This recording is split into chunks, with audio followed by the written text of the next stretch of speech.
Buenos días, santos. Espero que hayan tenido un increíble descanso. Soy Gali. Y yo soy Daniel. Y esto es San Francis High School.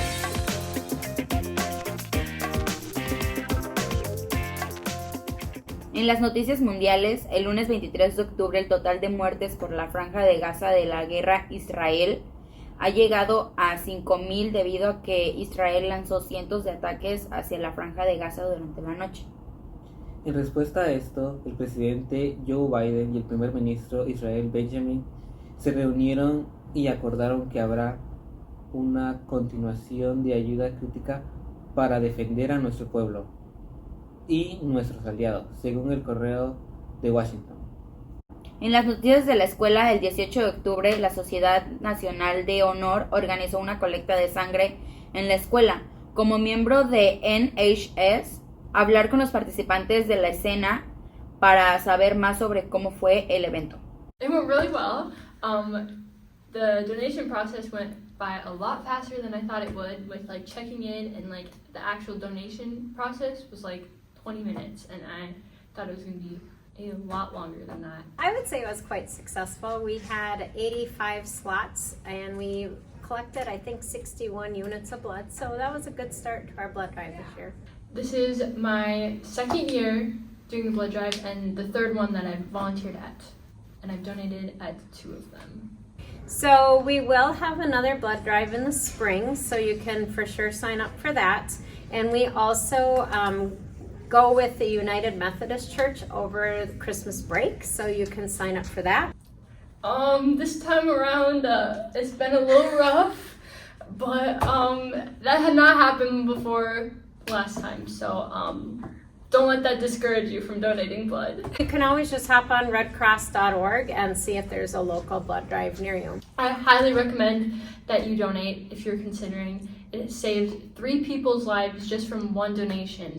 They just sterilize your arm and they stick a needle in your arm and you can't even feel it. It's just like the slightest little, like not even a bee sting kind of feeling. Save some lives and donate blood. Gracias por esta importante información sobre la donación de sangre. Oye, ¿has donado sangre antes?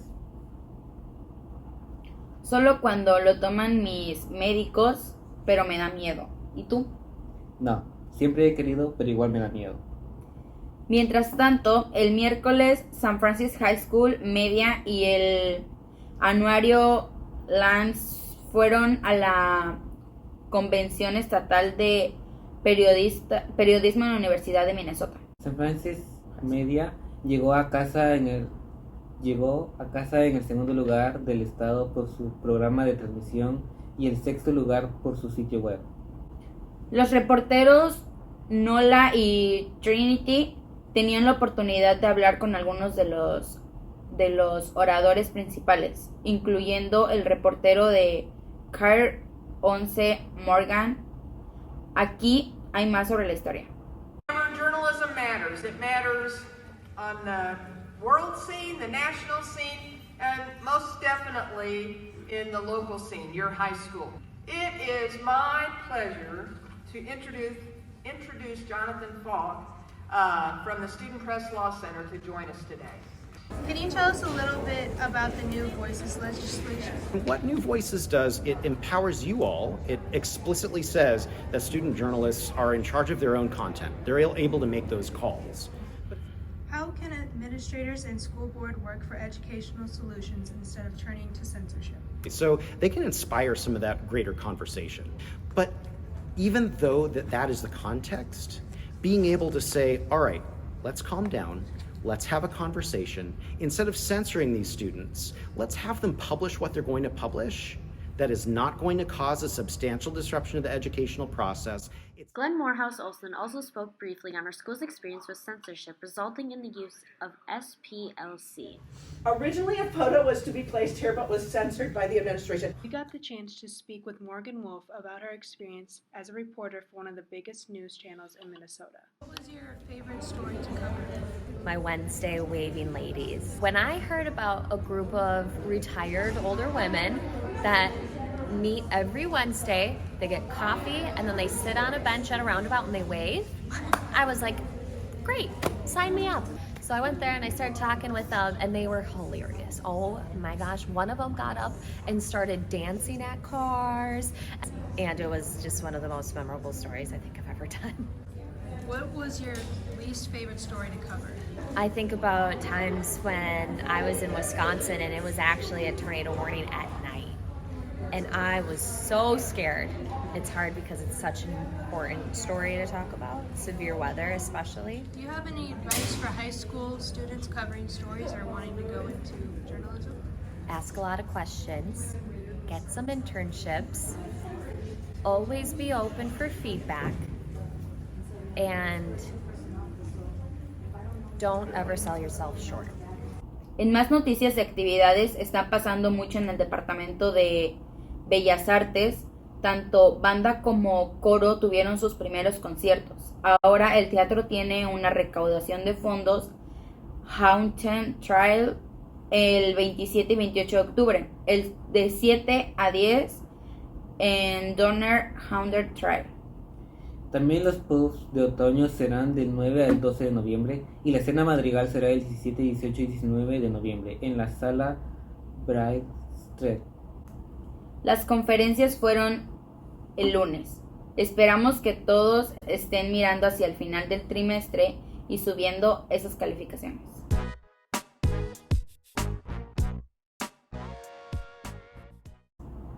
El segmento deportivo de esta semana es más corto debido a la semana corta. En la escuela Sport New, los Fitness Saints se enfrentarán a Branham el miércoles pasado. El juego terminó con una puntuación de 16-42, llevando el récord de sus Saints 1-7 para terminar su temporada. Esta noche nuestros Saints se enfrentarán contra Cambridge, esta noche en Cambridge. En voleibol femenil, nuestro equipo se dirige a Big Lake para su primer juego de sección como los Poderes. Esperan obtener esa dulce victoria para mantener viva su temporada. En tenis para niñas, Alexa y Josie se dirigieron a Virginia para las finales individuales la semana pasada. Desafortunadamente, nuestro dúo dinámico no pudo lograr una ganancia. Los reporteros bien Hunter salieron y recibieron noticias sobre cómo fue su viaje. How have you prepared for where you are today? Just a lot of repetition.